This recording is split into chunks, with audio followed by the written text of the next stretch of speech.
Hello friends, welcome back to my YouTube channel the Vani classes. तो मैं आ गई हूँ फिर से आपके लिए एक न्यू इंटरेस्टिंग वीडियो लेकर।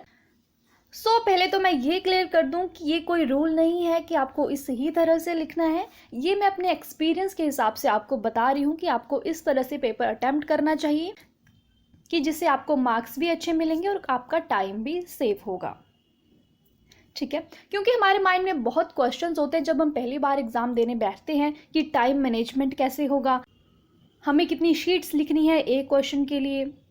उन सभी क्वेश्चंस के मैं आपको आंसर दूंगी इस वीडियो में।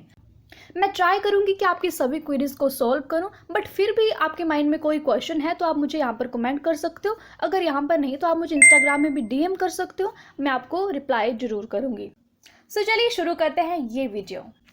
सबसे पहले ये क्वेश्चन आता है हमारे माइंड में कि जो आंसर शीट होगी उसमें आपको कितने पेजेस मिलेंगे। ठीक है, आपको जो आंसर शीट होगी उसमें मिलेंगे 40 पेजेस। ओके, और उसके अलावा आपको कोई भी कॉन्टिन्यूएशन शीट नहीं मिलेगी। आपको उन 40 पेजेस में ही अपने जितने भी क्वेश्चंस हैं वो अटेम्प्ट करने होते हैं, उसके अलावा कोई शीट नहीं दी जाएगी। Okay, so this is point 1। Next thing is कितनी सेक्शंस आती हैं आपके एग्जाम में। जो पेपर होता है 80 मार्क्स का, अगर बात करूंगी मैं यहाँ पर बीएड फर्स्ट सेमेस्टर की, तो आपके 2 पेपर्स होते हैं 80 मार्क्स के। ठीक है, बाकी 3 पेपर्स जो होते हैं वो होते हैं 40 मार्क्स के। पेपर 1 और पेपर 2 होंगे 80 मार्क्स के, तो उसमें आपको आएंगी 5 sections A, B, C, D और E। और जो 40 मार्क्स वाला पेपर होगा उसमें आएंगी आपको 3 सेक्शन A, B और C। और इन दोनों में जो 80 मार्क्स का पेपर है और 40 मार्क्स का, इन दोनों पेपर्स में आपकी सेक्शन ए जो होगी वो कंपल्सरी सेक्शन होगी, जबकि जो दूसरी सेक्शंस होंगी वो ऑप्शनल होंगी। ठीक है, उसमें आपको ऑप्शन मिलेगा कि आपको कौन सा क्वेश्चन अटेम्प्ट करना है, वो आपकी चॉइस पर डिपेंड करेगा। अब बात करते हैं नंबर ऑफ क्वेश्चंस कि कितने क्वेश्चंस आते हैं आपको पेपर में। जो सेक्शन ए होगी वो कंपल्सरी होगी दोनों पेपर्स में। ठीक है, चाहे वो 80 मार्क्स वाला पेपर हो या फिर आपका 40 मार्क्स वाला पेपर हो। जो सेक्शन ए होती है उसमें आएंगे आपको 8 क्वेश्चंस। 8 क्वेश्चंस आएंगे जो आपका 80 मार्क्स वाला पेपर होगा। ठीक है, और जो 8 क्वेश्चंस होंगे वो 2 मार्क्स ईच होंगे, यानी कि 16 मार्क्स की आपकी बनेंगे सेक्शन ए। यहाँ पर मैं एक पॉइंट ऐड करना भूल गई हूँ, तो आप उसको ऐसे ही सुन लीजिए कि जो 40 मार्क्स वाला क्वेश्चन होता है उसकी सेक्शन ए में आपको 4 क्वेश्चंस आते हैं। ठीक है, 4 क्वेश्चंस आएंगे और 4 क्वेश्चन जो होंगे वो 2 मार्क्स ईच होंगे, यानी कि 8 मार्क्स की आपकी वो एक सेक्शन होगी। ठीक है, वो बात आएगी 40 मार्क्स वाला जो पेपर होगा उसकी। ठीक है, ए सेक्शन की तो बात होगी। अब दूसरी सेक्शन रह जाती हैं बी, सी, डी, ई, जो 80 मार्क्स वाले में और 40 मार्क्स वाले में बी और सी सेक्शन।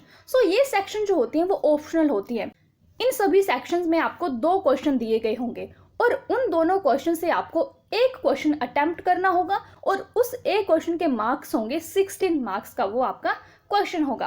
अब कुछ टिप्स और ट्रिक्स के बारे में बात करते हैं। ओके, अब आप पूछोगे कि मैम हमें कितनी शीट्स फिल करनी चाहिए। जो पेपर होता है 80 मार्क्स का, आपको टोटल शीट्स मिलेंगी 40। कोशिश कीजिए कि आप 35 से लेकर 40 शीट्स फिल करो। ठीक है, अगर आपके पास मटेरियल ज़्यादा है, आपके पास लिखने को ज़्यादा है, तो आपकी 40 शीट्स भी फिल हो जाती हैं बहुत आसानी से। और आपको टाइम मिलता है उसका 3 आवर्स का, ये हम सभी को पता है, इसलिए मैंने यहाँ पे ऐड नहीं किया है। 3 आवर्स का टाइम मिलेगा आपको, जो आपका पेपर होगा 80 मार्क्स वाला। ठीक है, जबकि दूसरा पेपर होगा आपका 40 मार्क्स वाला, उसके लिए आपको टाइम मिलेगा 1.5 आवर्स। ओके, अब वापस आते हैं शीट्स पर। ओके, तो जो 40 मार्क्स वाला आपका पेपर होगा उसमें कोशिश करना कि 20+ शीट्स फिल करो, 22, 23 इतनी भी चलेंगी। ठीक है, अब एक क्वेश्चन ये भी आता है आपका कि जो 16 मार्क्स वाला क्वेश्चन है मैम उसमें हम कितनी शीट्स भरें।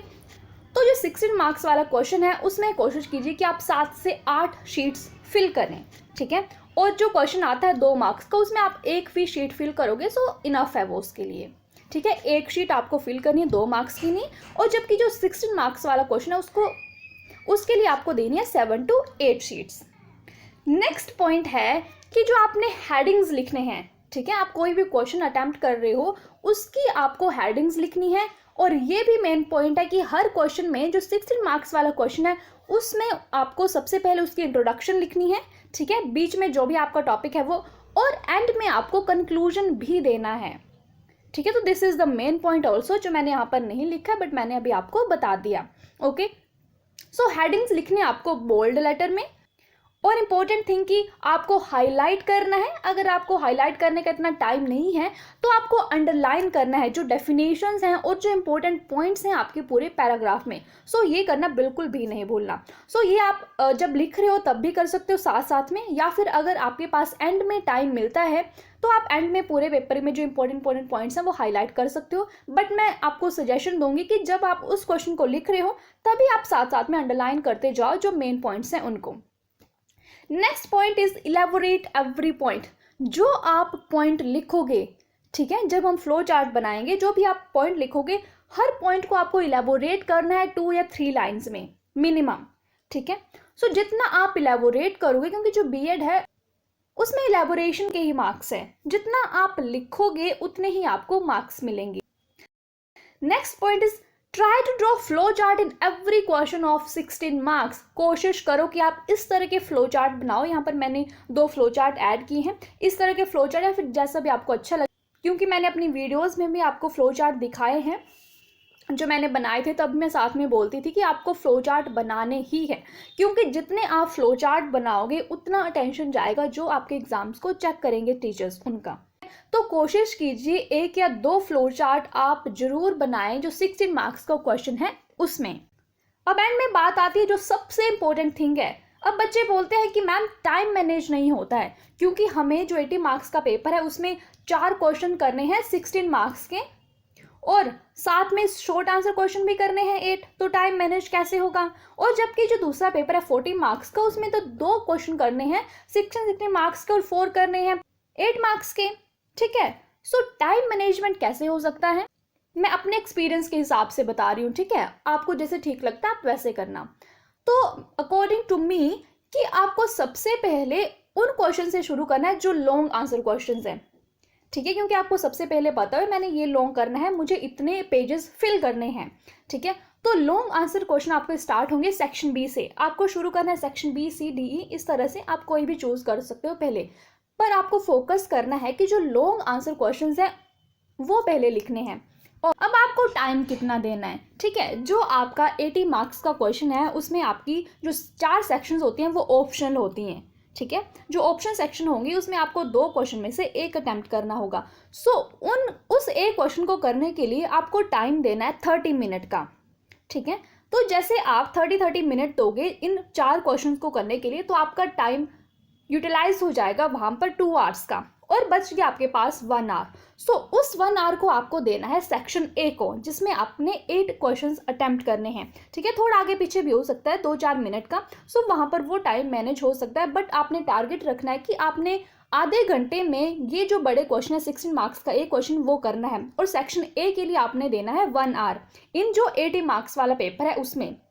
जबकि बात आती है जो 40 मार्क्स का पेपर है उसमें आपको हाफ आवर देना है, जो बी और सी सेक्शन है, तो 1 आवर आपका वहां पर यूटिलाइज हो जाएगा, और सेक्शन ए रहेगी उसमें 4 क्वेश्चन होंगे, तो उन 4 क्वेश्चन को आप हाफ आवर में कंप्लीट कर सकते हो। सो इस तरह से आप अपना टाइम मैनेज कर सकते हो, क्योंकि मैंने भी इसी तरह से किया था। और इस तरह से अगर पेपर आप करते हो और आप टाइम के हिसाब से चलते हो, सो आपका पेपर 5 या 10 मिनट पहले भी ईजिली कंप्लीट हो जाता है।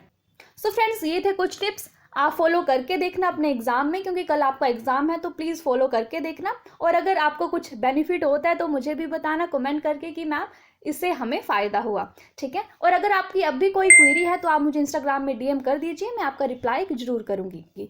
सो that's all for now guys, thank you so much for watching, and if you like the video please do like, share and subscribe. Bye bye, take care.